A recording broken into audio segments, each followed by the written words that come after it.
Machine Music City Grand Prix here at the Nashville Street Circuit. Kyle Kirkwood, this year's winner, will join us momentarily once he wraps up the celebration in Victory Lane.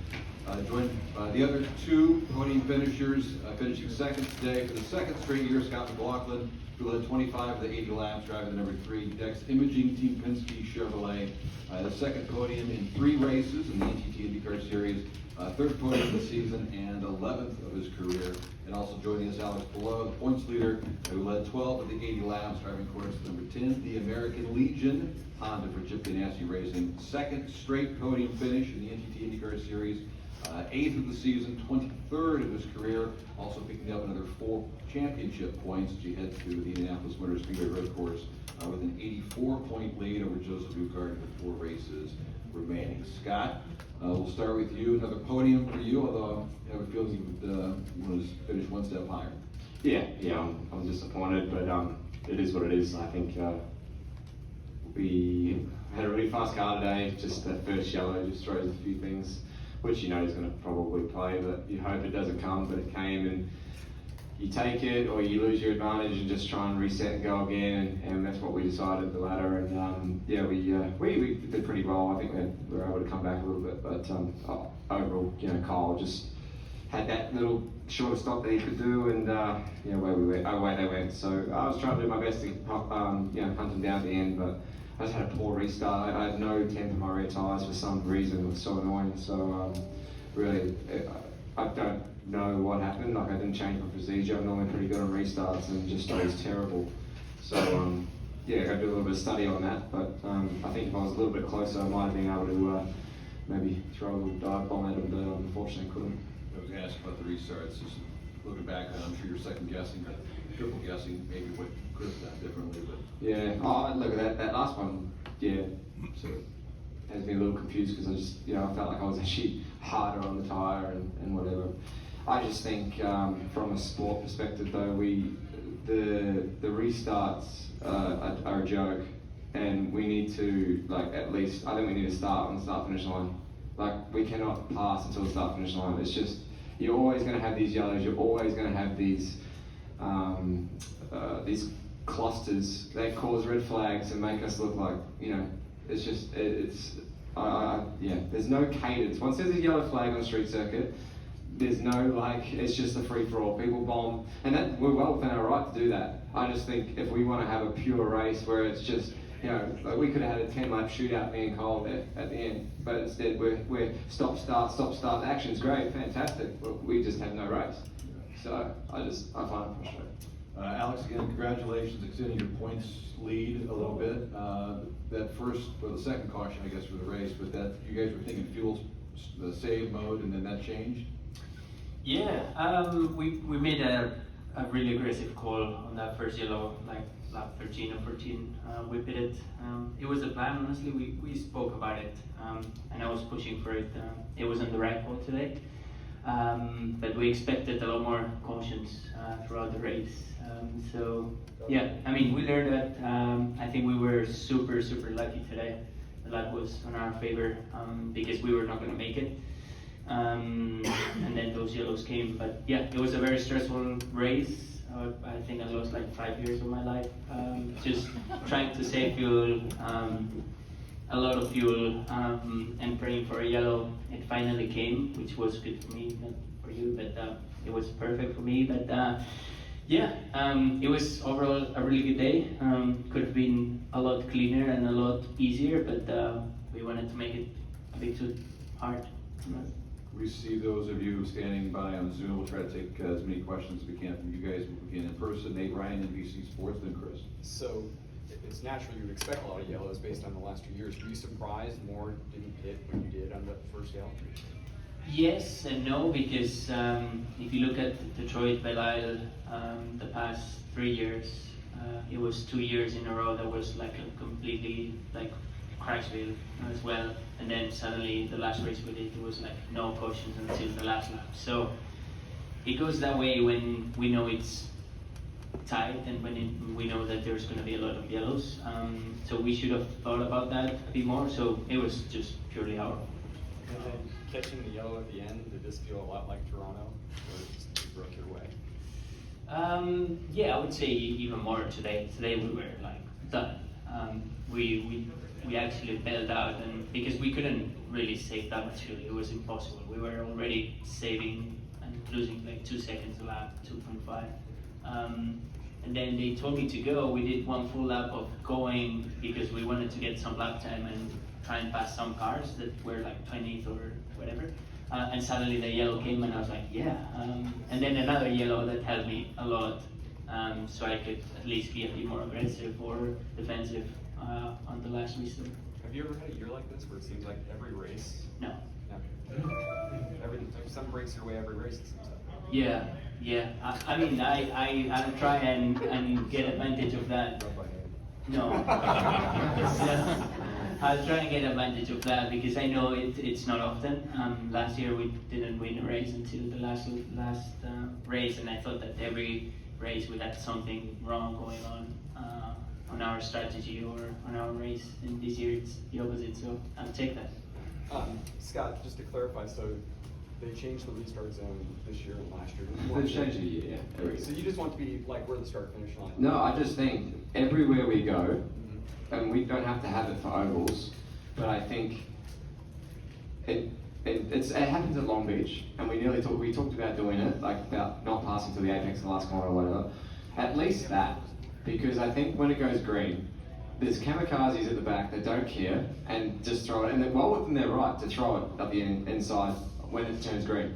That's fine, but we just have this terrible, just stop-start, amateurish looking finish to races, and if we could just, I'm going to speak to Jay about it, Cole, Novak, we just need to go, okay, well, apex the last corner or start finish line. Like, make a point where you just can't pass. Just to get it going. And look, I might be wrong, they might crash at turn 1, but what I'm saying is I've done it in supercars, Formula 1 does it, other sports around the world do it. Like, it just gets the race going. Everyone's on cold tyres, and someone's going to have a mistake, and then the guy behind him's going to go, oh, no, I'm going to have a crap. And then that lock up, boom, bang, bang, Constantina, big shunts, people getting hurt, rah, rah, rah. It's just, like, I just think it looks amateurish. It really does. And at Long Beach, there's that hairpin that works because there's sort of a gentleman's I don't agreement. think it'll work. There's no gentleman agreement. Yeah. I mean, I think VK a couple of years ago threw it down the inside and just ruined Rahul's race, and but you can do it. I mean, I had Road America this year. I passed Rahul before the last corner, which I thought was just I felt like kamikaze, but it's like you just got to do it when you got to run the rules how they run. But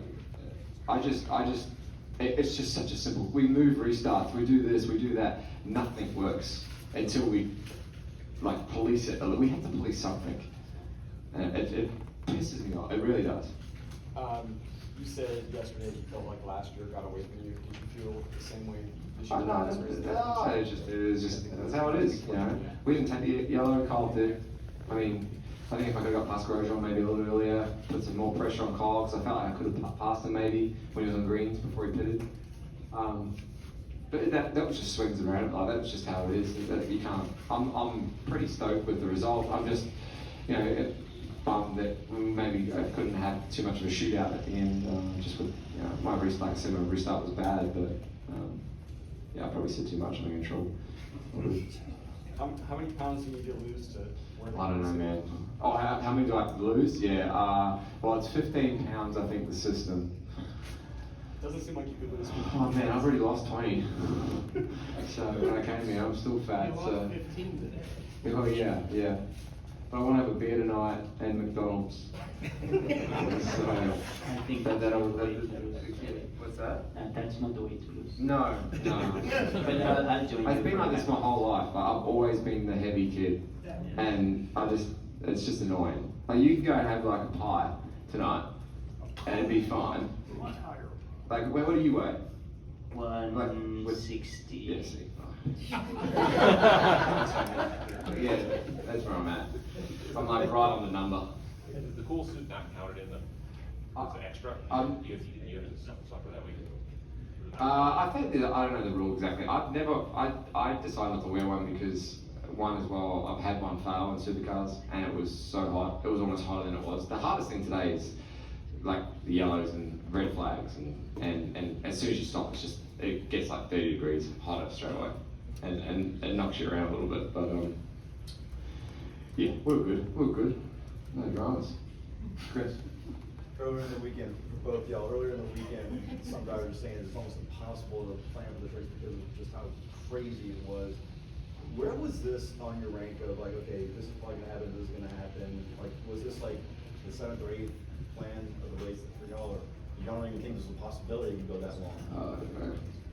I knew when the yellow came out, that's kind of the time, the first yellow, where we didn't want it. I don't know what plan that was, but it was ideal. Like, we knew it would put us in an awkward spot. If it happened like lap 21 or something like that, yeah, it's a no-brainer. But we'd probably lose spots, we go back to 10 because people were taking it before the yellow, but kind of like last year. But yeah, you can't, it's hard to plan for this stuff. When you have that long of a gap. Mm-hmm.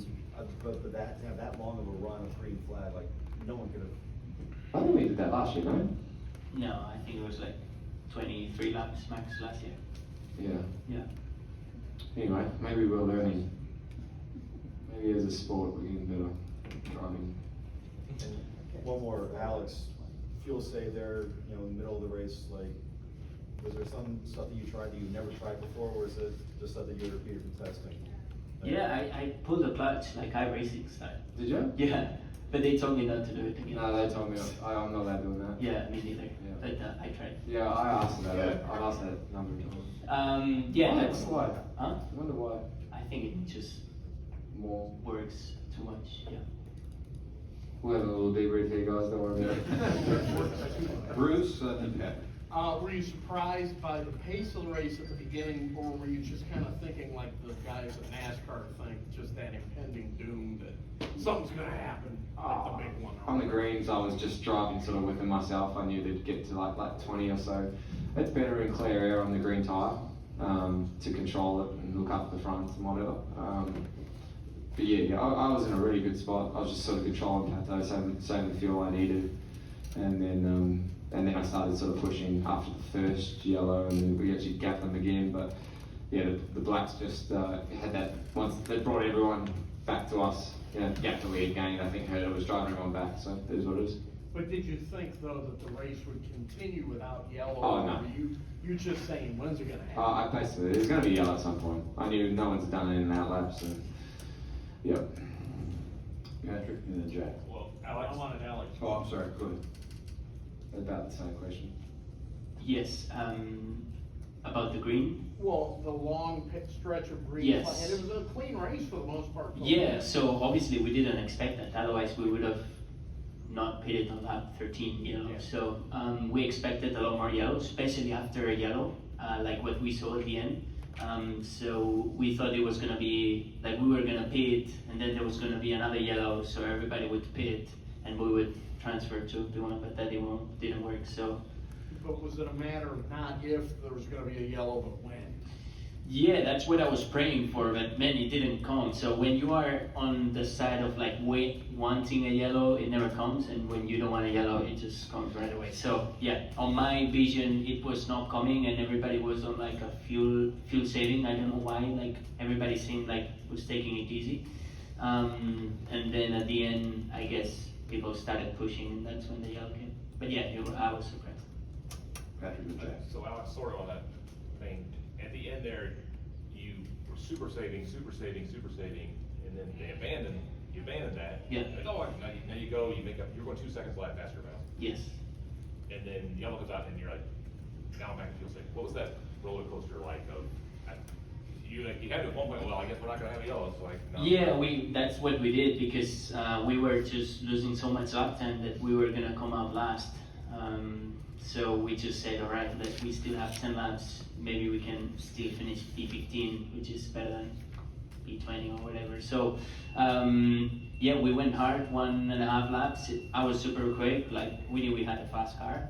But then I was worried because obviously we had to use a lot of fuel on that lap, and maybe that was putting us in a bad position for the end. But luckily we were on the right side. So yeah, it was just stressful, a very stressful day. But yeah, learned a lot for sure. From the point championship standpoint, clearly you sounded happy that you got to third. I mean, and you kept Joseph behind you. Was that the big thing in your mind the whole time? No, I was just wanting to finish the race, and then without our issue on strategies, I was wanting to go for the win, honestly. I thought we had the car and the pace to fight for the win today.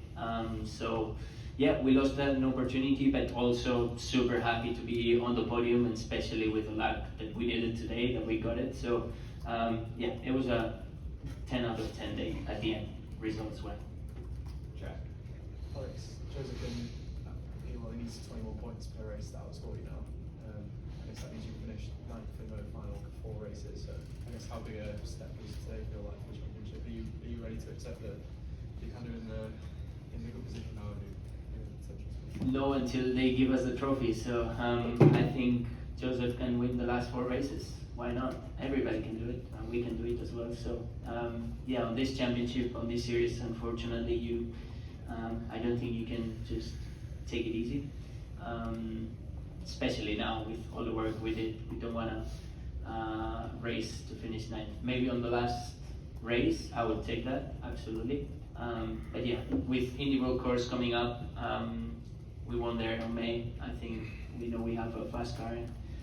We have an opportunity to win there again. And then Scott told me that he's going to win at Gateway. And then that's it. I'm gonna win every race from here on in. Every? No, like me, Indy World Course at least. Yeah, I'd like to go better there because I suck there at the moment. Scott, you were talking to Augustin about racing in Argentina earlier in the week. Oh.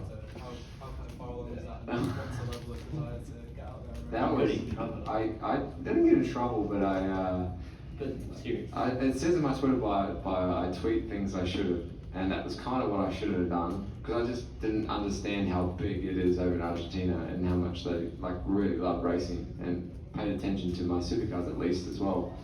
And I actually thought the race was after the season, but apparently you can't go over there unless you do this race next week or something like that. So that's not happening. But I mean, I'm open to it. Sure, be cool. But Argentinian fans, man, they're wild. Like my Instagram and Twitter and all that like went up like 4% of my followers now are Argentinian. It's like it went up like 10-fold. It was crazy. It was like 4,000 people probably in one day. I was like, oh, tweet a couple of Argentinian players, you're away. It's like unreal. They don't tell a book for you and everything? No. Look, I've always gone along with Augustin. Great guy. I have a lot of respect for what he's done and achieved and how he's adapted to our lifestyle, English and all that. And he's a wicked competitor, and I think he's going to be really, really good eventually. So yeah. More questions?